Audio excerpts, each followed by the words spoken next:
This is a continuation of the overview of my backpacking equipment, moving on from the last post showing my bedding and clothing, now moving on to my home from home, the tent and camp kitchen. I'll show some photos of the tarp setup as I can't exactly set this up indoors. These particular images show the tarp setup as I would do for 2-3 people, that's using the hiking poles that 2 people would carry. Normally when I travel myself I only have 2 poles to set up, and I do a different configuration that is more like a tent than a shelter. As you can see at the moment, this is open at one end and would let the elements in. Okay, this is my backpacking kitchen. The okaso plates and chopping board I'll show in more detail. Basic filleting knife, this is a global, back from my chefing days. One of the few knives I couldn't do without. Nice, extremely sharp, good for just prepping all sorts of items, but not good for cutting up big fish bones and chopping up oyster shells, etc. For that I use just a general heavy duty knife. This particular one is a land and sea dive knife, just a cheapie but very strong, good for breaking up oyster shells off of rocks, etc.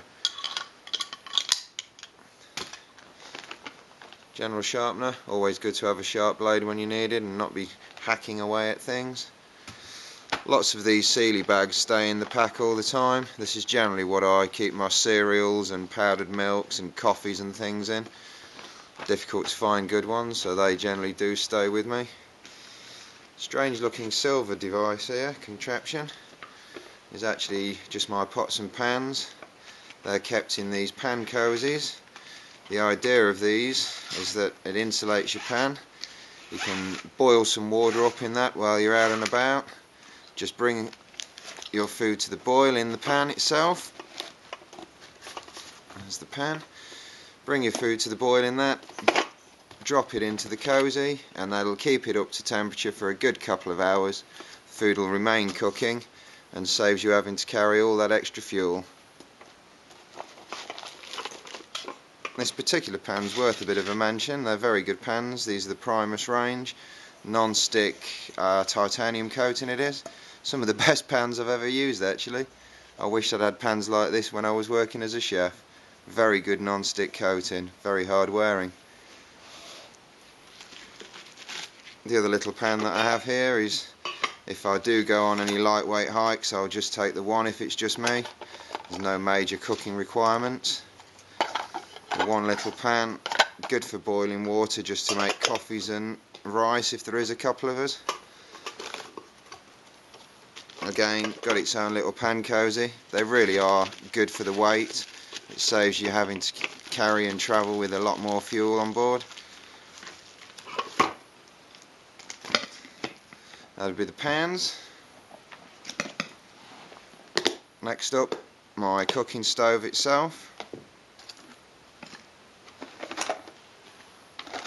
Few utensils and bits and bobs in here. This doubles as my washing up bowl and anything else that has to be held water wise. Very good little spatula, lightweight folding spatula. Saves using a stick. I have used lumps of bamboo and things in the past, and yeah, it's not the best of things to be stirring your food with. General pan holders, fire steel. The stove itself though, this particular model is a Primus again. This is the Primus Omni-Fuel, very easy to set up. You just attach this one end to the to your gas bottle, open the legs, prime the bottle and you're ready to go. I will show this thing out and about working in the bush, but I'm not about to even put it down on this guy's nice clean carpet.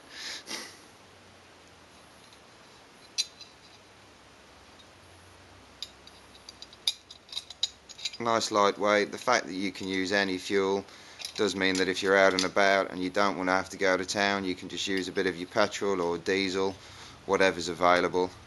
I've used citronella, which does smell nice and keep the mosquitoes away.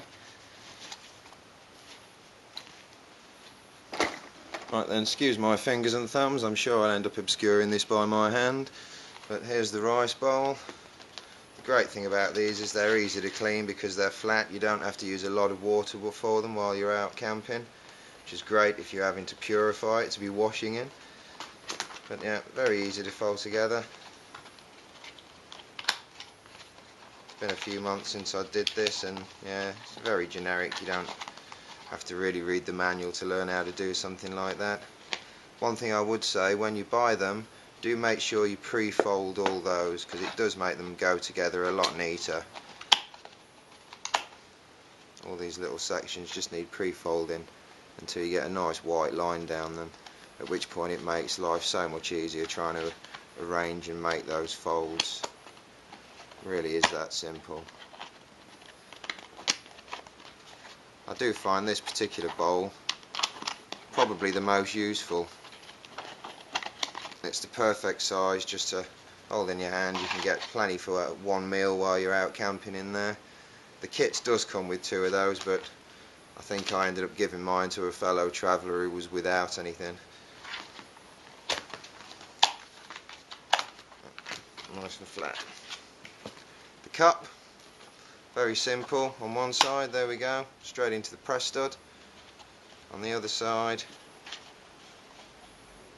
fold to match each side, and then it's just a matter of pinching into the centre.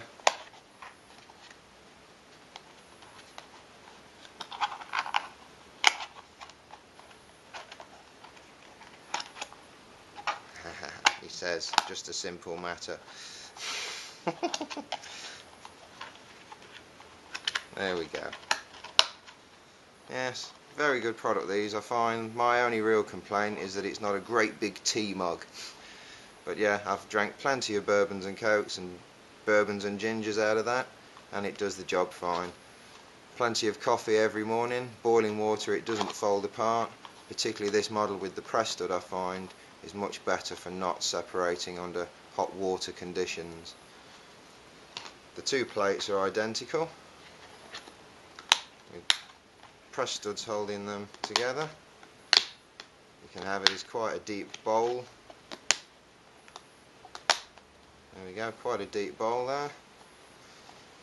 You can also use this to strain, tipping water out the side while holding your pasta or whatever back in there. And there's various configurations to have it as a bit of a salad bowl or whatever. I don't really use these 2 that often, to be honest. I use it more to keep these 2 items clean, sandwiched in between it in the pack, and because they're so light, the 4 items together just make a nice package and a sturdier chopping board. There's nothing worse than catching a nice fresh fish and having to try and fillet it on the ground or on a rock. It's much nicer to have a nice flat surface.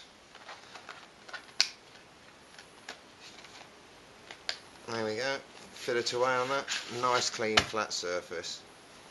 Easy to wash too. Okay, that was the campsite and the camp kitchen. Moving on now to my electronics pile. This will have to be continued in the next post.